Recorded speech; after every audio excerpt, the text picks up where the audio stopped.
মাননীয় সকল সদস্যবৃন্দ, আমি প্রথমেই মাননীয় বিরোধী দলীয় নেতা এবং বিরোধী দলীয় সকল মাননীয় সংসদ সদস্যবৃন্দকে ধন্যবাদ জানাচ্ছি।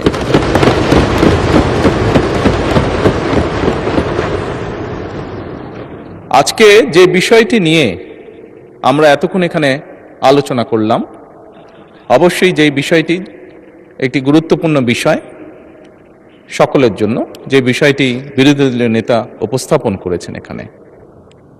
মাননীয় স্পিকার, আজকে এই মুহূর্তে আমরা যেই সংসদে দাঁড়িয়ে আছি, এই সংসদটি বহু শহীদের রক্তের উপরে প্রতিষ্ঠিত। এই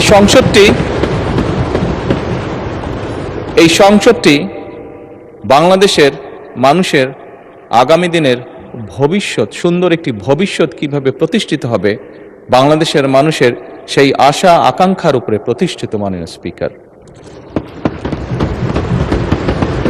এবং সেজন্যই মাননীয় স্পিকার, আজকে এই সংসদে আমরা যে বিষয়টি নিয়ে মাত্র আলোচনা প্রায় শেষ প্রান্তে এসে দাঁড়িয়েছি, সেই বিষয়টি নিয়ে হয়তোবা আমাদের মধ্যে মতপার্থক্য রয়েছে, তবে নিঃসন্দেহে কেউই আমরা অস্বীকার করছি না বিষয়টি একটি অত্যন্ত গুরুত্বপূর্ণ বিষয়।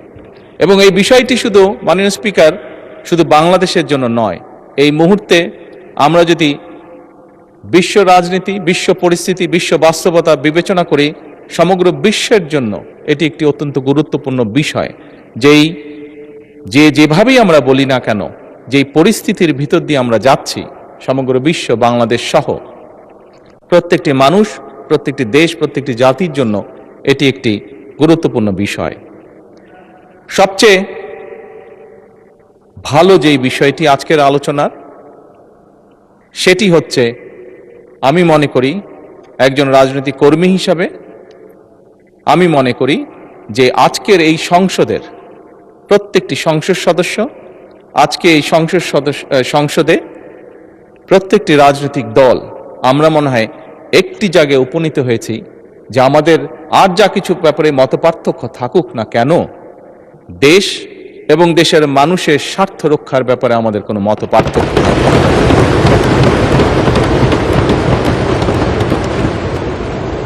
মাননীয় স্পিকার,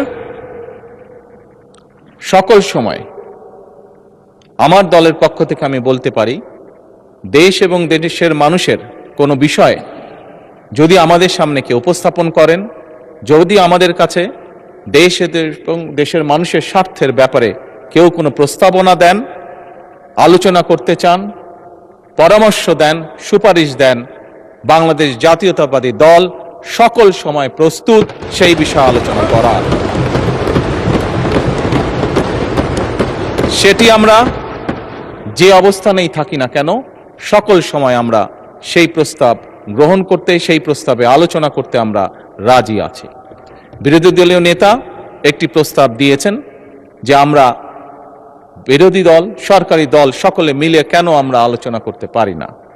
আমি সংসদকে অবহিত করতে চাই সংসদ নেতা হিসাবে যে অবশ্যই আমরা বিরোধী দলকে আমন্ত্রণ জানাবো, আমাদের অবস্থান থেকে আমরা বসবো, আমরা আলোচনা করব, আমরা ওনাদের প্রস্তাব দেখব। যদি ওনাদের প্রস্তাবে বাস্তবতার নিরিখে যদি কোনো কিছু থাকে যেটি বাস্তবায়ন করা সম্ভব, অবশ্যই আমরা তা করব। কেন করব না? কারণ আমরা যে অবস্থানেই, যে এই ফ্লোরের যেদিকেই বসি না কেন, বাংলাদেশের মানুষ আমাদেরকে এখানে পাঠিয়েছে তাদের স্বার্থ দেখার জন্য। কাজেই বাংলাদেশের মানুষের স্বার্থ, যে আলোচনা করলে বাংলাদেশের মানুষের স্বার্থ রক্ষা হবে, যে কাজ করলে বাংলাদেশের মানুষের স্বার্থ রক্ষা হবে, ইনশাল্লাহ আমরা অবশ্যই সেই কাজ করব। পরিশেষে মাননীয় স্পিকার, আমি আবারও বিরোধী দলীয় নেতা এবং বিরোধী দলীয় সকল সদস্যকে আজকের এই আলোচনায় উপস্থাপন করার জন্য আন্তরিকভাবে ধন্যবাদ জানাতে চাই।